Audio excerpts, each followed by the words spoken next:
everybody out there, you're tuned in to 91.8 The Fan. I am here with our very special guest, who I'm excited has essentially jammed into the radio and crashed the station. But would you like to introduce yourself to everybody out there? Hey guys, well, I'm Toby Proctor, one of the many voices of Tuxedo Mask and Darian and all the other guys that he transformed into years ago. But yeah, from the whole Sailor Moon thing, hooray. Thanks for having me on, guys. Not at all. I'm actually a big Moonie myself. I'm forcing a lot of the staff to watch Sailor Moon since it's coming up to its, I believe, 20th anniversary, which is quite insane. That hurts. That hurts my feelings. Oh, I'm no, sorry. No, that's good. No, it's awesome. No, experience, hooray. No, but yeah, no, it's pretty crazy. It seems kind of like it was a long time ago, but at the same time, I still have people every day come up to me and talk to me about it. So it still stays pretty current in my life. Had a great time doing it, to be honest. So. It's kind of interesting. It seems like there's been some sort of resurgence in Sailor Moon. Maybe it's due to the anniversary, or maybe it's because it's, the digital age and everybody's on the internet, but it seems like interest around the digital world has sort of spiked. Well, kind of what I've been finding, too, is that there has been, a lot of the fans that were, a little younger have now kind of grown up and started having little kids, and it's as if it's a second generation, being introduced into it, and I think that's part of it as well, which is great because it's, fresh eyes and a whole new generation looking at it, and I do think, that definitely does have something to do with it, because people are curious and they're, able to find old episodes and go back and kind of see what it was all about. But yeah, it's pretty crazy to think, because I'm a little older now, and I started this when I was recording the voice when I was 21, and I'm 36 now, so pretty crazy. That is actually pretty interesting, but at the same time, you can go back and you can look at that because that show made such an impact when it came out, and you could say, that was a part of that was me. Well, it was really weird because at the exact same time, it was a little bit about how I got the job. I was taking a voice class with a woman named Tracy Moore, who is a very well-known voice director now, and was I don't quote me on this, but I think if not all, some of the Care Bears. And she's an amazing voice talent. She was teaching this microphone technique course, and I checked it out. And she took me aside after the second time ever doing it and said, "Look, I'm serious about this. If you really, are into this and want to go forward, I think you can make your entire career off doing voice." And I was like, "Yeah, come on, really, whatever." And about a week later, I get a call from Tracy, and she was the original Sailor Moon on that before Terry Hawks took over, and she was also kind of at the helm directing. And she called me in for an audition because I guess they had Reno Romano was the first Tuxedo Mask, and I don't know what happened. I actually never really found out what happened with him. It didn't seem like there was a big struggle or anything. He just left the show, and I kind of filled in there. I think it was episode 11. They had me come in and read, and within pretty much a week after doing my first voice kind of demoing class, I ended up landing that role. So pretty crazy. That is pretty crazy. That's actually must have been a big boost to your ego, especially since you were just starting to take classes and whatnot. Well, yeah, I've been an actor all my life. I've been, an actor on stage since I was about 7 years old, and I've been doing, television, movie of the week and commercials throughout the years, but never touched on animation at all. And what was really weird is right after that, I guess it was a string of good luck. I got the role of Flash Gordon for a very short-lived series. It was just a one-season thing, but I was literally recording Sailor Moon in the morning and walking across the street to a different studio and recording Flash Gordon the next afternoon, and that went on for about 8 months. And it was really crazy time, very neat and interesting for me because it was a new world and lots of fun. And yeah, it definitely gave me a boost. It gave me an idea of what was out there, and all the people I got to meet throughout. It was very cool. And you were sort of shoved into the hardest form of animation, redubbing. I always heard that took some skill to it, and it was not the easiest out there. Yeah, well, it's a pretty crazy thing. I actually love dubbing, and some people call it ADR, which is additional dialogue record. For the way that they did the Sailor Moon stuff, they used a fairly old but really it was kind of a tested method of making sure the dubs were close to lip function. It was a thing called Rhythmaband. I don't know if like a lot of people know about it, but it's pretty crazy. All it was that they would painstakingly handwrite out the dialogue on clear 35 millimeter acetate that would be projected at the exact same time the image would be projected. So basically, I'd be reading the words physically on this projection screen as the movements, happened. And it was pretty crazy because it took about, I'd say about 5 or 6 episodes to get used to it, because it was kind of, nothing you've ever seen before. You'd read this huge sentence out that would be, in actuality, the sentence would whip by. It would be about 35 feet long as it goes by. And then there would be brackets, and it would say reaction, or REAC, dot. And I didn't know what the reaction was. And sometimes you just do a first pass, not seeing a scene before, and I'd react like, ha ha, but then I find out I was supposed to be, stabbed.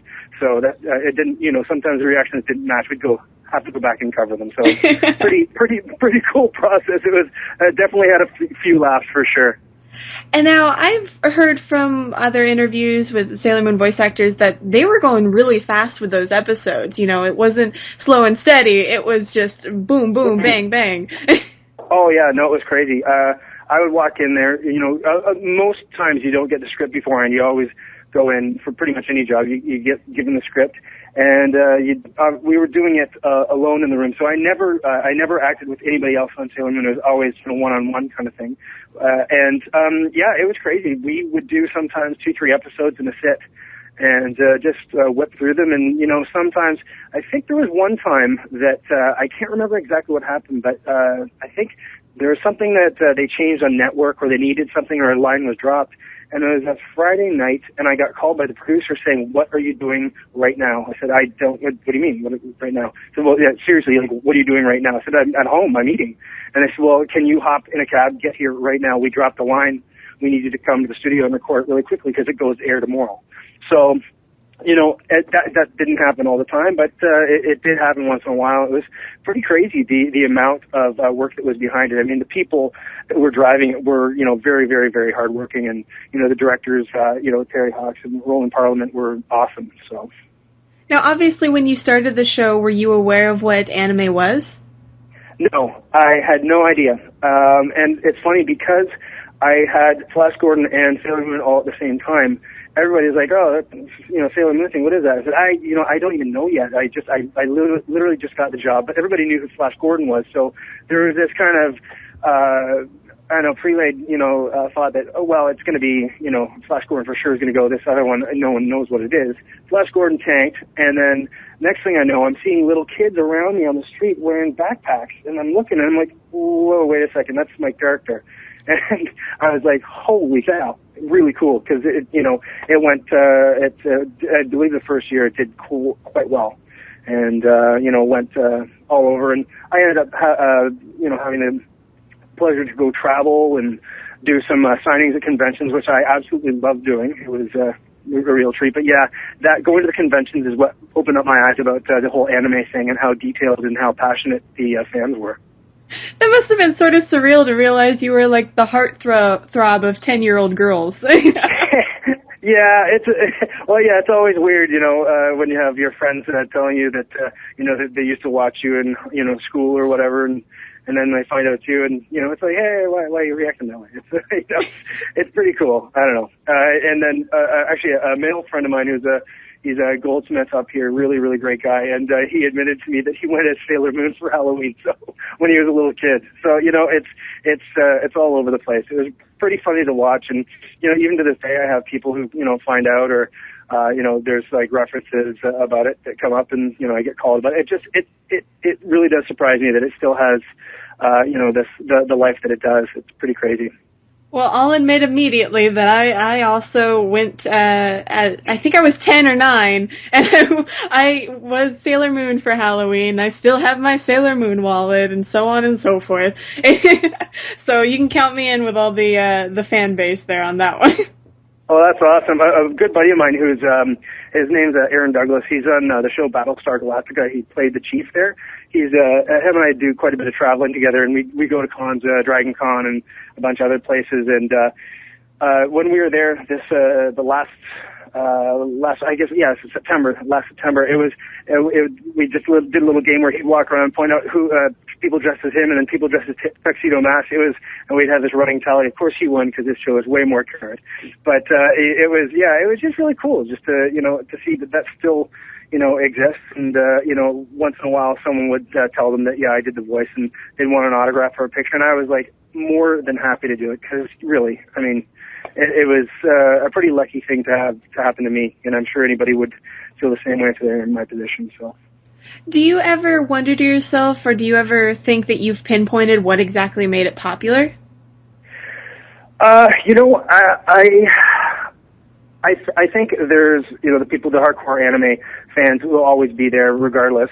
I think what was really neat about that show is that it got people who didn't know anime and didn't really get too detailed into it, but I found that what was different about that show that I don't see a lot these days is that there's actually romance in the show, which is kind of lacking. I don't think I can name you a cartoon that has that kind of heavily layered in it as Sailor Moon did, because there seemed to be this whole kind of trust and serenity and eternity stuff that kind of kept coming up, and all the loyalty and all those things that kind of they used in the storylines, even though they're just kind of like kid storylines. Sometimes, if you went a little deeper, they actually had quite a heavy undertone, and I think it was the romantic thing that stuck out to me, anyways. Yeah, I have to agree with that, and I also think it taught, personally, I think it taught a lot of really kind of, love and friendship sort of life lessons, but they weren't so much in your face, like, say, Care Bears, for instance. Yeah, exactly. They don't hammer it home, and it was definitely for a broader audience, and and I wasn't one to watch stuff like that so much, but when I go and record them, it was pretty much the first time I'd seen them, and I obviously had seen all the episodes, and I kind of got caught up in it too, and it was really cool to see that it actually had a storyline, and because a lot of the times, when being an actor, you go in, you do a script, you're hoping to get the job. You don't want to badmouth the script because that won't do you any good. But at the end of the day, a lot of the times, the stuff that we do isn't all that great, and you know that. That's why when you do have a hit, it's rare, and you celebrate it because it's something that doesn't happen all the time. And it was one thing that I was always proud of, that it touched so many people, and so many people were into it, even if it was just like an escape or it was just fun for them. To me, then I did my job, because really, actors are entertainers, and that's why we're here. So it was, I don't know, it was a very good ground for me to start with in my career, for sure. Definitely. And I think with that, we're going to take a very short break here on 91.8 The Fan, but don't go anywhere, and keep it tuned to your favorite station where you can listen to everything you want and nothing you don't.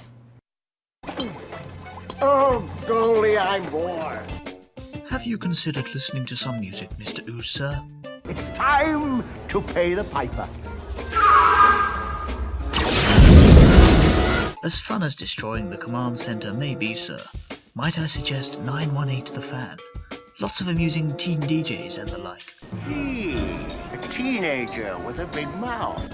Not much has changed in 6,000 years. I believe, sir, that they also have a number of celebrity guests from the anime field in for interviews. Woo! Where's my autograph book? That's the spirit, sir. 918thefan.com. As the kids say, check it out. Hey everybody out there, you're tuned in to 91.8 The Fan, and you're in my corner, and in this corner I still have my special guest. Would you like to give them a sign of life? Oh, hey, Ray. Hey, Meatball Head, what are you doing here? Very nice. Now, we were sort of talking in the background where the lovely listeners don't get to hear about conventions, and that must still be a fun thing to do, even if you're not going necessarily as a guest, but just going to enjoy yourself, to see how geekdom has sort of evolved. Oh, I love it. I've been down to Dragon Con the last 3 years in a row. It's pretty much the only cons that I've been able to attend. I've been kind of busy doing other things, but I always try to find some time in the year to go to at least one convention to just get crazy, because it's funny. And I was never a comic book guy. I never collected anything whatsoever, but I am definitely a people watcher.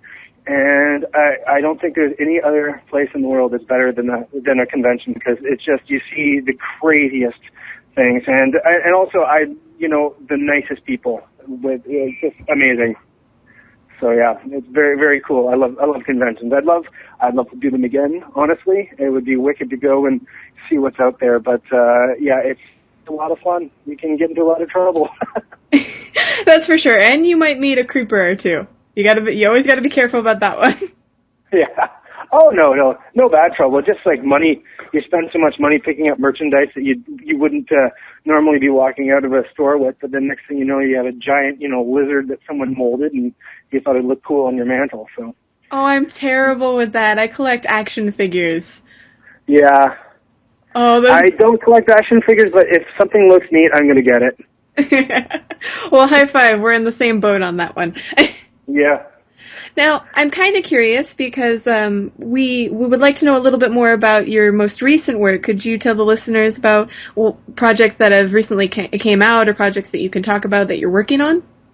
Yeah, well, actually, there was a show up here in Canada called The Bridge that had it's actually unfortunately just been canceled. We were supposed to go to second season, but they had some real problems on the network side trying to get the thing up and running.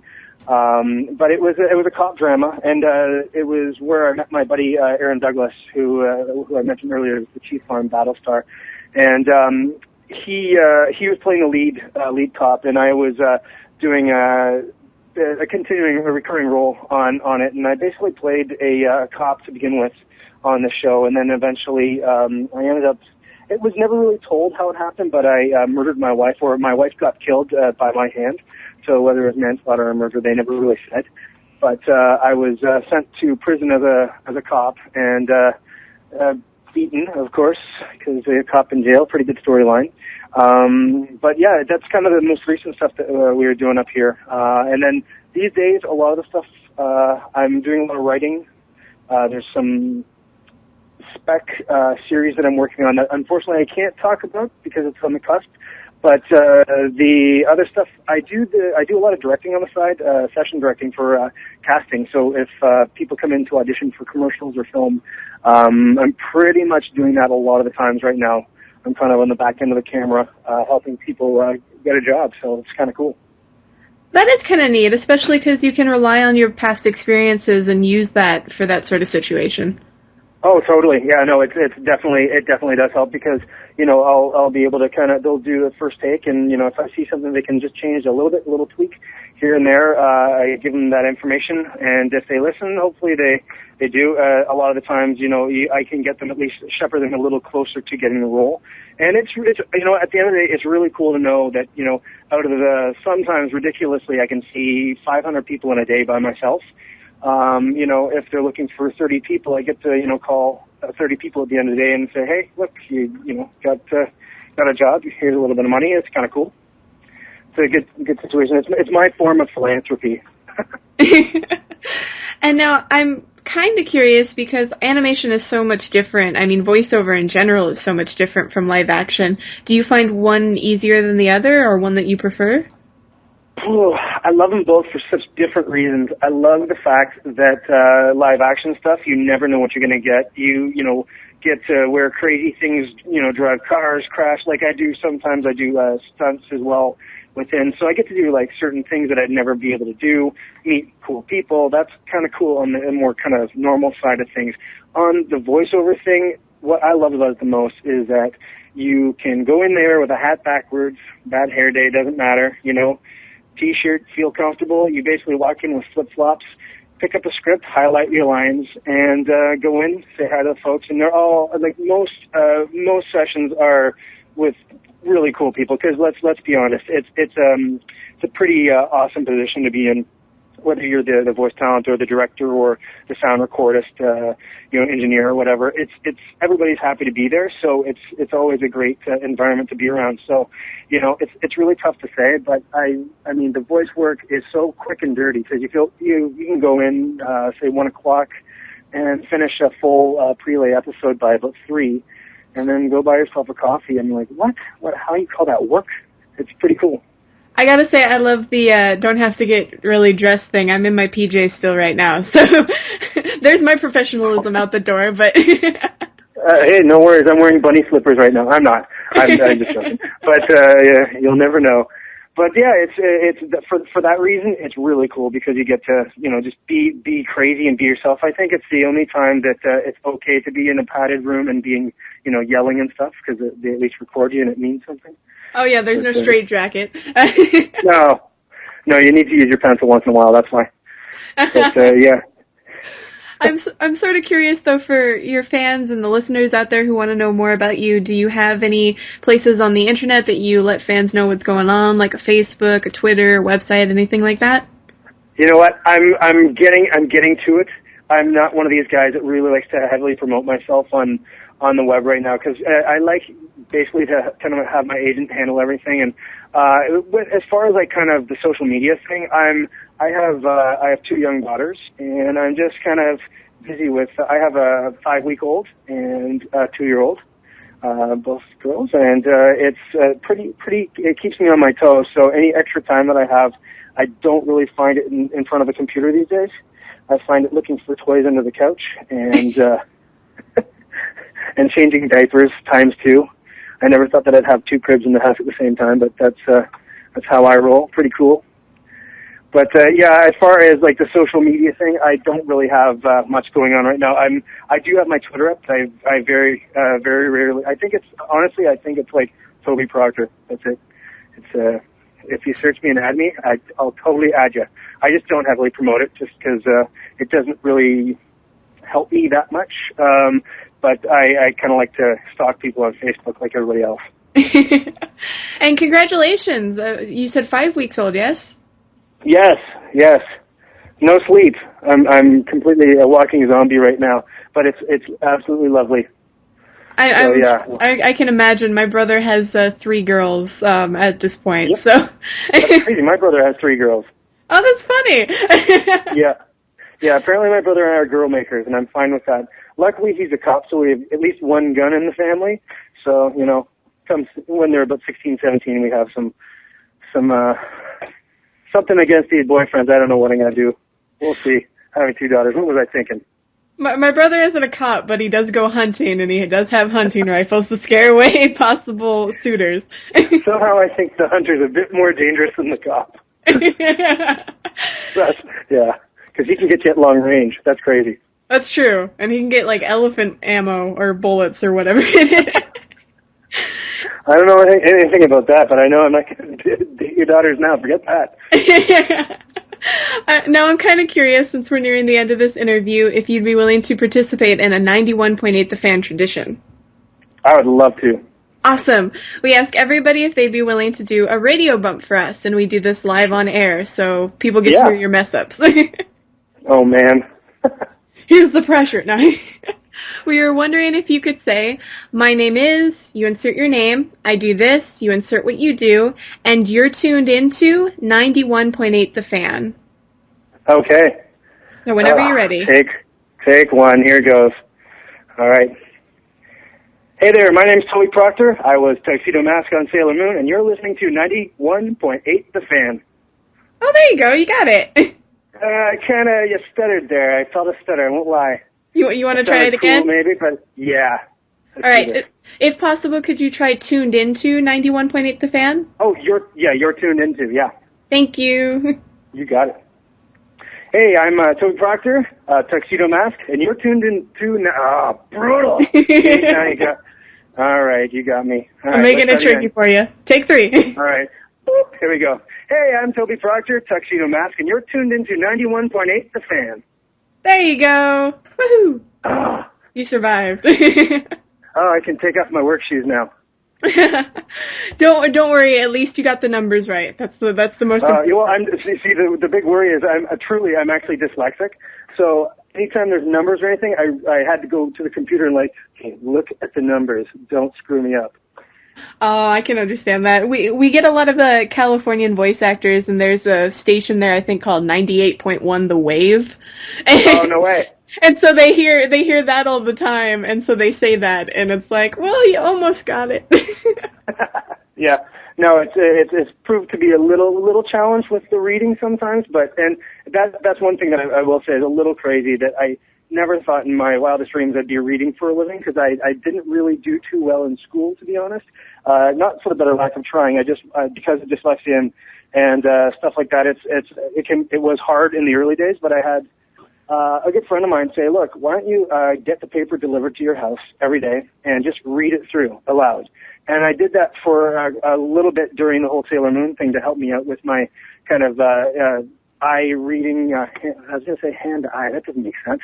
But yeah, my reading skills, and it really did help me after over the while, and that's kind of how I continued on. But if you thought, it's weird to think that if you have a kind of reading problem, and next thing you know, your entire career is reading. It's pretty crazy. Well, thank you for pursuing it, and thank you for being on today. Is there anything else you want to hear or say to the listeners out there? I just want to say thank you for all your support, and I really appreciate everything. And yeah, thanks, guys. It's been a pleasure. And it's been a pleasure to have you on. This was a absolute joy to me because my inner Mooney just happens to enjoy this. That's awesome. And for everybody out there, if you missed any of this interview, don't worry. It'll be up on the website within the next few days. So keep it tuned to 91.8 The Fan. Everything you want and nothing you don't.